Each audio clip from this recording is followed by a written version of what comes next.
Hey everyone and welcome. Now I found this absolute gem on the Twatterer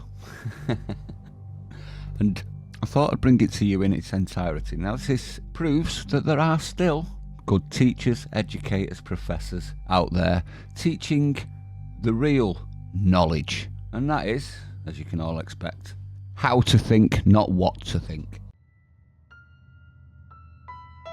The core is rotten, and I can behold the tide. And he does all of this just by asking questions. This is perfection as far as I'm concerned, and we need more and more and more of it. And fair play to the student. Now this student has accused J.K. Rowling of being transphobic. Let's have a listen to this skillful reaction by the professor, shall we, in full. So these guys want to talk about J.K. Rowling? Is that so? What's going on with that? What do you want to know? She's had a pretty controversial past. I just want to know, like, what are your thoughts on it? And, like, do you still like her work despite her bigoted opinions? So let's get specific, though. Let's define bigoted opinions. What opinions are bigoted?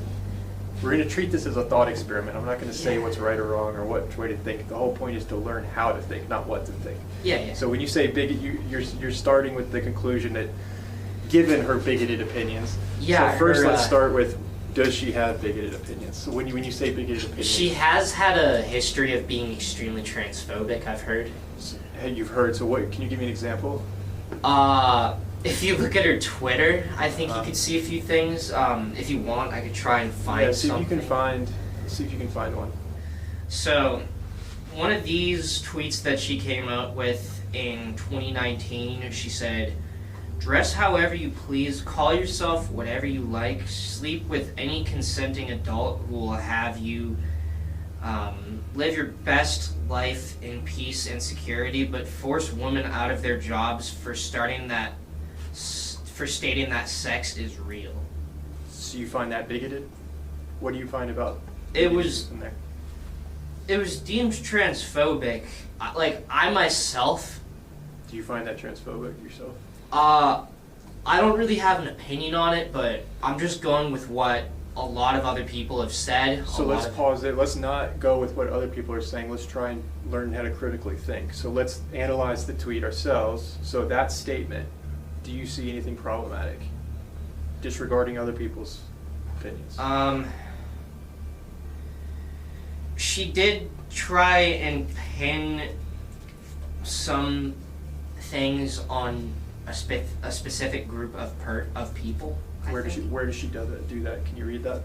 But force women out of their jobs for stating that sex is real. So when I hear that, I'm interpreting that as meaning, if a woman says that, saying that there's a difference between men and female and then being attacked as transphobic, I think that's what she's saying by attacking someone for stating that sex is real. That is exactly what she's saying. Is that transphobic to you?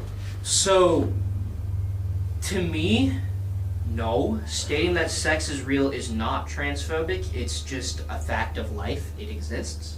So is there anything you disagree with in that tweet?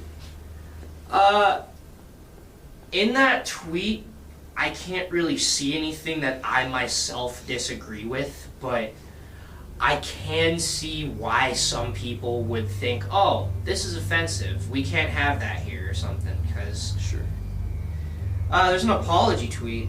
Let's read that. What did she say there? I haven't read that.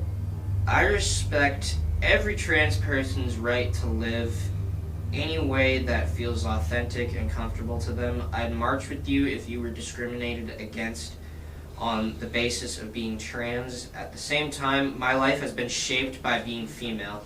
I do not believe it is hateful to say so." You see anything problematic there? She's apologizing, so no, not really.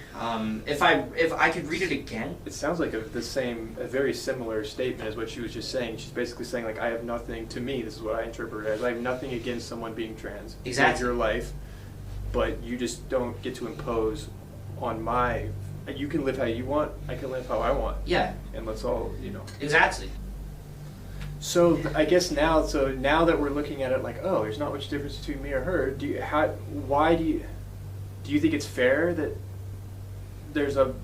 she's being attacked by a large group of people, and people are calling her, like you said at the beginning of this conversation, you said, given the fact that J.K. Rowling is transphobic, how do you feel about Harry Potter?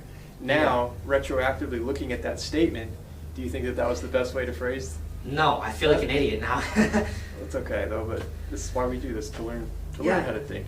Not much you can add to that, is it? Perfect example of critical thinking rather than being told what to think. And the way that he turned that student around by the end, that student, I know for a fact, will go away from that thinking, maybe I should start looking into things a little bit more for myself instead of just accepting what I'm told to think. So this is perfection.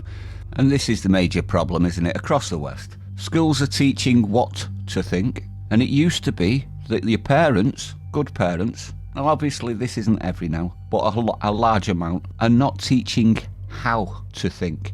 So fair play to this guy, well done. Parents, we need to step up. I'm sorry, but we do. Schools will only teach your child what to think, not how to think it. It's up to you to instill critical thought. Step up to the plate. If only we had this in every school still. Unfortunately we don't, especially in the UK, but let me know what you think. I'd like to know your opinion. Well done, this professor.